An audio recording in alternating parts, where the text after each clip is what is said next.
Good afternoon. എന്താണ് പുതിയ വിശേഷങ്ങളൊക്കെ? നമ്മൾ ലൈവ് ക്ലാസ്സിലൂടെ കണ്ടു അല്ലേ? കുറേ പേരെ കണ്ടു, കുറച്ച് പേരൊന്നും കണ്ടില്ല. എന്തായാലും നമ്മളിപ്പോൾ ലൈവായിട്ടും അതുപോലെ വീഡിയോസായിട്ടൊക്കെ ഇങ്ങനെ പോയിക്കൊണ്ടിരിക്കുകയാണ്. കഴിഞ്ഞ ക്ലാസ്സിൽ നമ്മൾ എന്തായിരുന്നു ഡിസ്കസ് ചെയ്തിരുന്നത്? ഓർമ്മല്ലേ?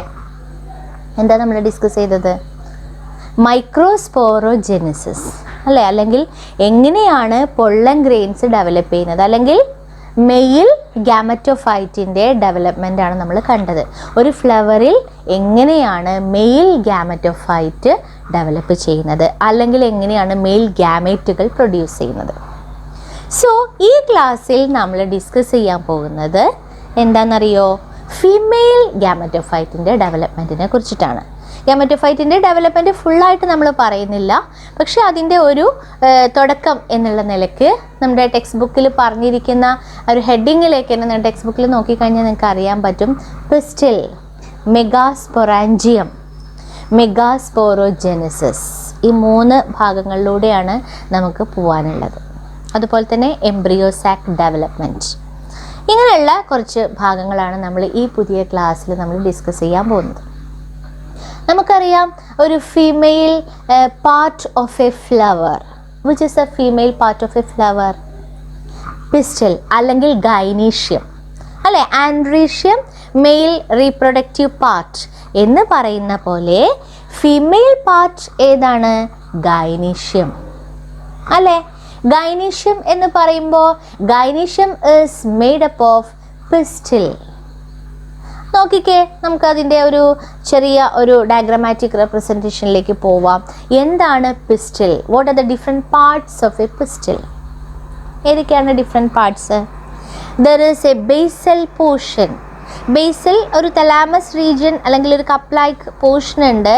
On this there is structure is situated a swollen structure that is called ovary.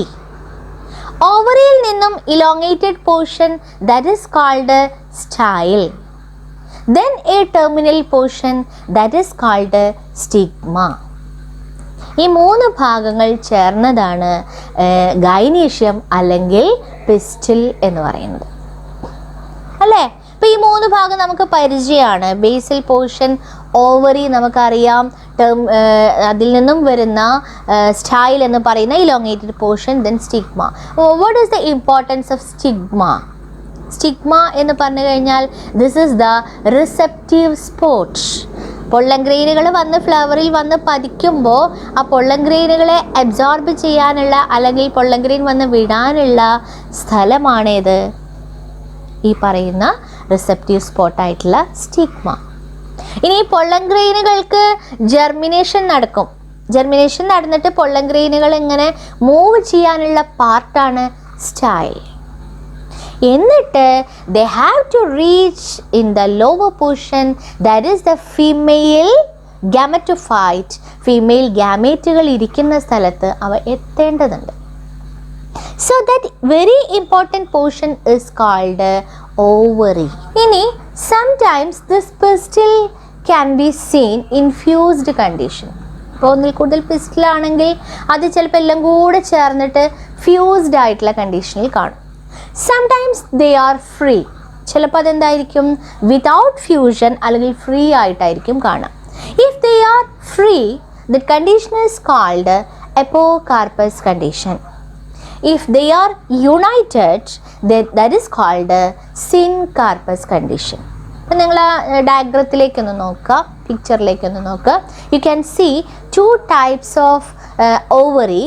One is in united condition, that is called syncarpous ovary. Then another one is free condition, that is called apocarpous ovary. So these are the 2 types of ovary. The next one, look into the picture of ovary, അല്ലെങ്കിൽ look into the picture of a pistil. ഒരു പിസ്റ്റിലേക്ക് നോക്കുക, എന്നിട്ട് അതിൻ്റെ ബേസിൽ portion ആയിട്ടുള്ള ഓവറിയിലേക്ക് നോക്കുക. ഇനി ഈ ഓവറിയാണ് നമ്മൾ ഫോക്കസ് ചെയ്യേണ്ടത്. എന്താണ് ഓവറിയിൽ ഉള്ളത്? What is the purpose of this swollen structure? So അല്ലെങ്കിൽ നമുക്ക് പറയാം, ഈ ഓവറിക്കുള്ളിൽ there is an ovarian cavity is present. Ovarian cavity ഉണ്ട്. Inside this ovarian cavity we can see a cushion-like structure. What is the cushion-like structure? The cushion-like structure is named as placenta. What is the purpose of this cushion-like structure? Placenta. Placentയിലാണ് there are certain specialized structures named megasporangia or ovules are arranged. Ovules അല്ലെങ്കിൽ മെഗാസ്പൊറാൻജിയ എന്ന് പറയുന്ന specialised structures hang ചെയ്യുന്ന അല്ലെങ്കിൽ arrange ചെയ്തിരിക്കുന്ന ഭാഗമാണ് ഏത് എന്നറിയോ? Placenta. അപ്പോൾ ഇത്രയും ഭാഗങ്ങൾ ഉൾക്കൊള്ളുന്നതാണ് ഓവറി എന്ന് പറയുന്നത്. ഇനി ഇതിലെ വളരെ സ്പെഷ്യൽ ആയിട്ടുള്ള നമുക്ക് നല്ലോണം പഠിക്കേണ്ട അല്ലെങ്കിൽ നമുക്ക് അറിഞ്ഞിരിക്കേണ്ട ഒരു ഭാഗമാണ് ദ ഓവ്യൂൾ എന്ന് പറയുന്നത്. So next we have to focus on the structure of ovule. നിങ്ങൾ ഇനി കാണാൻ പോകുന്നത് ഓവ്യൂളിൻ്റെ ഒരു ഡയഗ്രമാറ്റിക് റെപ്രസെൻറ്റേഷൻ ആണ്.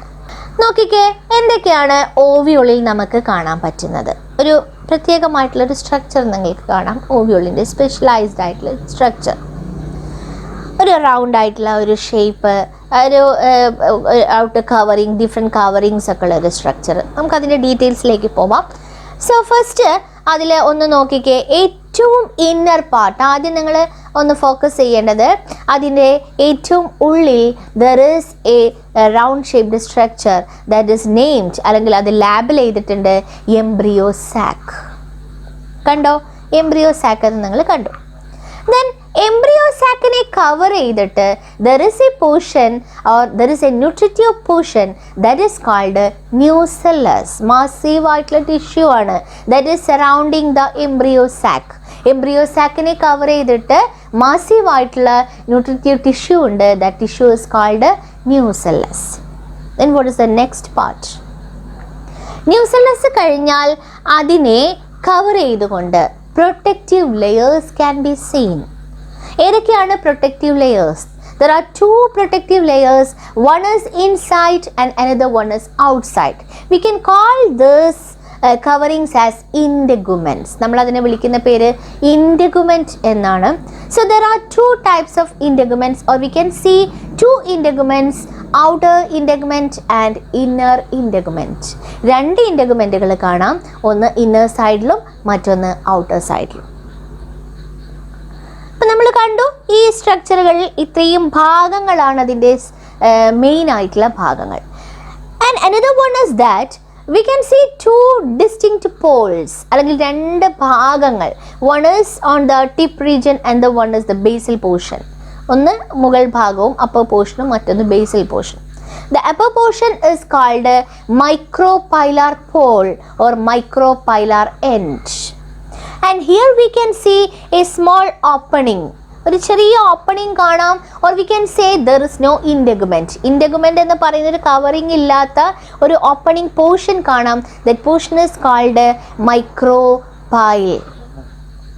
And opposite to this micropyle we can see an end that is called a chalaza, or the pole is called a chalazel end. So altogether this is the structure of ovule. മൊത്തത്തിൽ നമ്മൾ നോക്കുമ്പോൾ ഓവ്യൂളിൻ്റെ structure എന്ന് പറയുന്നത് ഇതാണ്. ഏതൊക്കെയാ പറഞ്ഞത്? ഏറ്റവും ഉള്ളിലായിട്ട് embryo sac, then the nutritive part or the massive tissue that is called nucellus.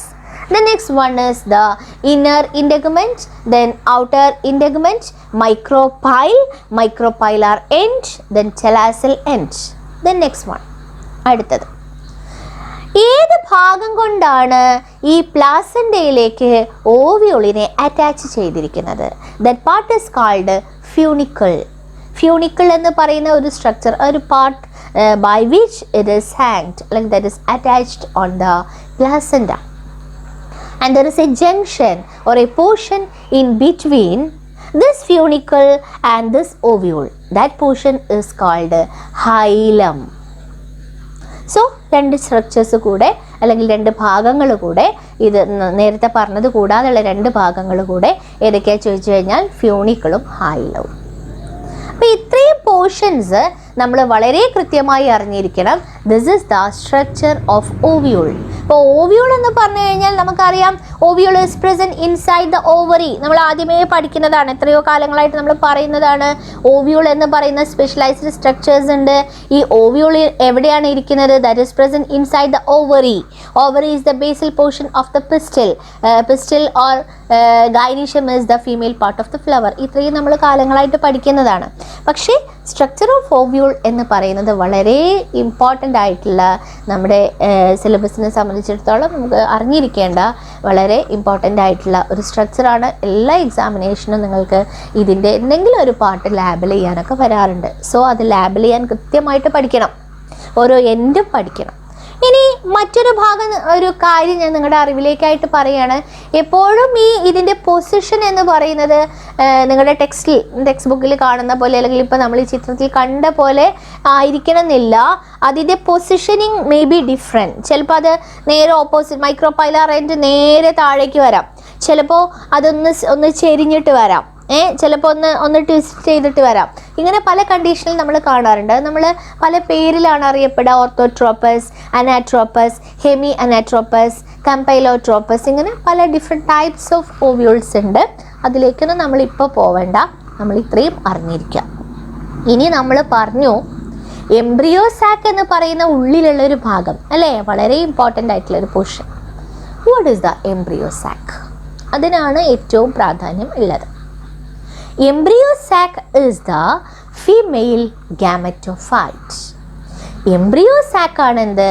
Female gametophyte എന്ന് പറയുന്നത്. നമ്മൾ മെയിൽ ഗാമറ്റോഫൈറ്റ് പഠിച്ചിരുന്നു, ഓർമ്മയുണ്ടോ? ഏതാ മെയിൽ ഗാമറ്റോഫൈറ്റ്? Pollen grains. അതേപോലെ ഇവിടെ നമ്മൾ ഡിസ്കസ് ചെയ്യാണ്, അല്ലെങ്കിൽ നമ്മൾ പറയാണ് the embryo sac is the female gametophyte. What do you mean by gametophyte? Gametophyte is the gamete carrying structure. So here we can see the gamete carrying structure, embryo sac. ഈ embryo സാക്കിനെ protect ചെയ്തുകൊണ്ട് nutritive tissue, then ഇൻഡഗ്മെൻറ്റ്സ്, ഇങ്ങനെ different ആയിട്ടുള്ള layers ഇതിൽ നമുക്ക് കാണാൻ പറ്റും.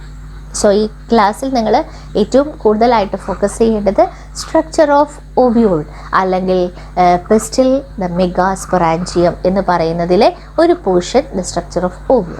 ഇനി നമ്മൾ സ്ട്രക്ചർ ഓഫ് ഓവ്യൂൾ പറഞ്ഞു. ഇതിൻ്റെ കണ്ടിന്യൂഷനായിട്ട് നിങ്ങൾക്ക് ഇതിൻ്റെ നോട്ട്സും അതുപോലെ അതിൻ്റെ അസൈൻമെൻറ്റുകളൊക്കെ അയക്കുന്നുണ്ട്. നിങ്ങളത് കൃത്യമായിട്ട് ചെയ്യുക. അതിന് ശേഷം അത് സബ്മിറ്റ് ചെയ്യാം. ഓക്കെ, അപ്പോൾ നമുക്ക് നിർത്താം. ഓക്കെ.